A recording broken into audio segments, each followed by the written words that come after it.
O que a lei apenas afasta é a possibilidade da pessoa negar a informação e não dar uma justificativa negativa.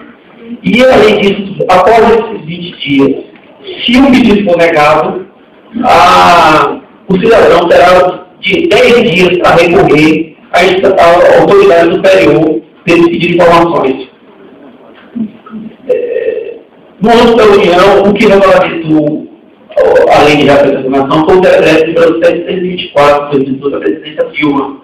Foi um decreto que, para alguns, esse decreto extrapolou os limites da lei e o poder da presidência, porque foi esse decreto que a presidência determinou que fossem divulgados os salários dos servidores públicos federais.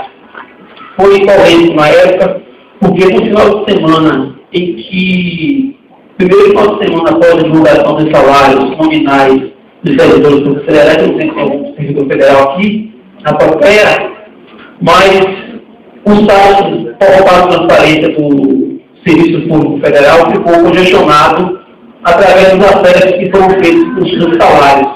Interessante que uma pesquisa feita em relação a esse acesso no portal verificou que o site ficou congestionado porque pessoas fora dos servidores começaram a acessar para saber quanto colega, quanto parente, quanto vizinho ganhavam ou ganham.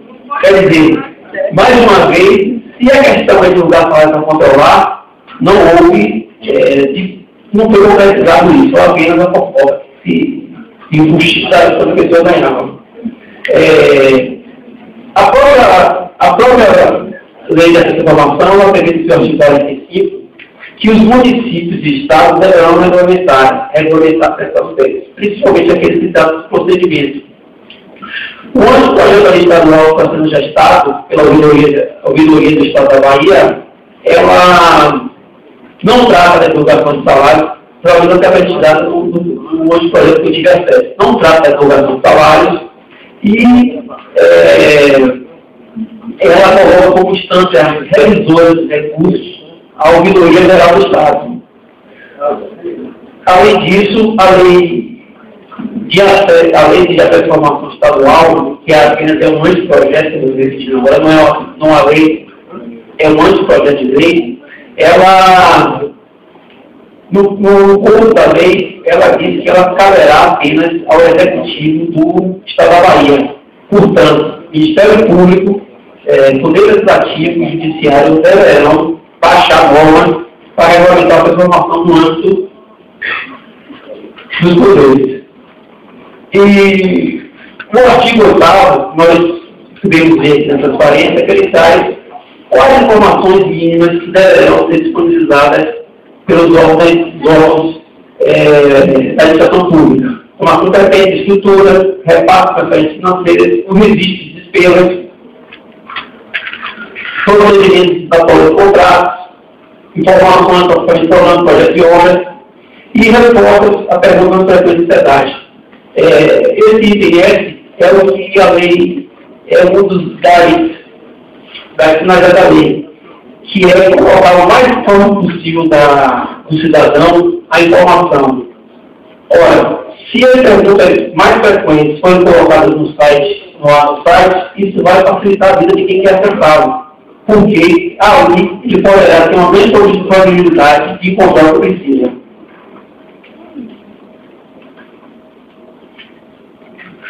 Os temas que a lei estadual devem ser exigidos são aqueles que precisam da segurança da sociedade do Estado, que estão no artigo 23. É o que puder com início para pesquisas nacionais, o secretário de território, os que podem prejudicar o político a condução de negociações das ações nacionais do país, ou as que tenham sido explicadas sigiloso dos outros estados e organizações nacionais.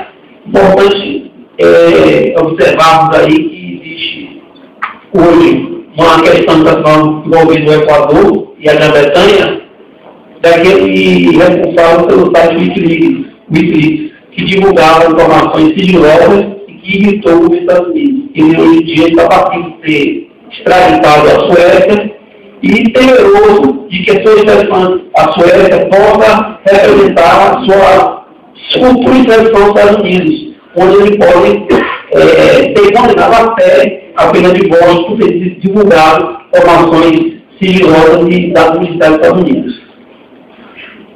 Outra questão é que podem coibir a segurança e saúde da população e oferecer elevado risco de estabilidade financeira e econômica no vários países, como também por risco a segurança de instituições e autoridades nacionais e estrangeiras familiares. Existem outros dois pontos também que não estão aí, mas são passíveis de sigilo, que são, no caso das empresas estatais, as informações relativas a segredos industriais e comerciais, e também aquela prevista no artigo 155 da Lei 3.404, que fala da dever de sigilo, dever de lealdade do administrador das empresas da economia mista, da sociedade da que aquelas informações que podem influenciar na variação do mercado de capitais também são passíveis de sigilo. Aqui é o quadro que a Lei de Informação da União ela trouxe das informações que são sigilosas, que podem ser classificadas em usos secretos, que o prazo de 25 anos, e apenas cabe uma renovação, e as autoridades que podem declarar essa informação sigilosa. São os presidentes, vice-ministros, comandantes militares e chefes de missões. As secretas, que tem duração de sigilo de 15 anos, que não cabe renovação, e que são autoridades de autarquias, fundações, empresas mistas, e cabe relevar que as autoridades que podem classificar como multa secreta uma informação também podem classificá-la como secreta. Da mesma forma, as autoridades que podem declarar multa secreta ou secreta informação também podem declarar como reservadas. E também no artigo 32 da lei, ele diz que todas as informações referentes à família do presidente e do vice-presidente da República, elas têm caráter reservado e só podem ser reveladas após o término do mandato da autoridade. Por último, nesse quadro, cabe chamar a atenção que essa renovação que trata informação de caráter ultra-secreto, ela não é feita pelo presidente, ministros ou comandante militar. Ela é feita por uma comissão de reavaliação de informação que foi instituída pela lei. Então, 25 anos após, ou antes, se houver algum fato novo, essa comissão pode reavaliar e mantê-la por mais 25 anos como secreta. Então, nesse caso, seriam para no máximo ser 50 anos. Em relação aos municípios, eu acredito que as informações mínimas que a lei prevê no seu artigo 8º, elas são imprescindíveis. Qualquer ato regulador no âmbito municipal ou estadual, ele deverá respeitar a publicação dessas informações mínimas. E ela prevê uma exceção no caso dos municípios de até 3 mil habitantes, que eles não estão obrigados a publicar na internet essas informações mínimas. Mas isso não quer dizer que esses municípios também estão isentos de publicar no ano que vem a sua exceção orçamentária na internet. A desobrigatoriedade dessa publicação diz respeito apenas a publicar na internet informações minhas que eu falei anteriormente, que é relação à autoridade, visitações, telefones, repartos. Mas os restos comentários não estão isentos. A exigência de identificação que não podem realizar o acesso, os municípios que, quando regulamentarem sua lei, se assim quiserem, não poderão exigir informações do cidadão que podem realizar seu acesso, nem exigir que o cidadão já está ele sabendo a informação. Os municípios também, esse caso não depende de regulamentação, deverão criar um serviço de informação ao cidadão, que esse centro de informação ao cidadão tenha como função protocolar os pedidos de informação recebidos da sociedade, orientar a sociedade para, em caso o município não dispunha dessa informação, ele dizer onde o cidadão pode consegui-la. E, além disso, o serviço de informação do cidadão deverá informar da tramitação do processo. Além de protocolar o pedido, ele deve informar ao cidadão como está tramitando o pedido. Os municípios também deverão realizar audiências consultas públicas, que a lei determina.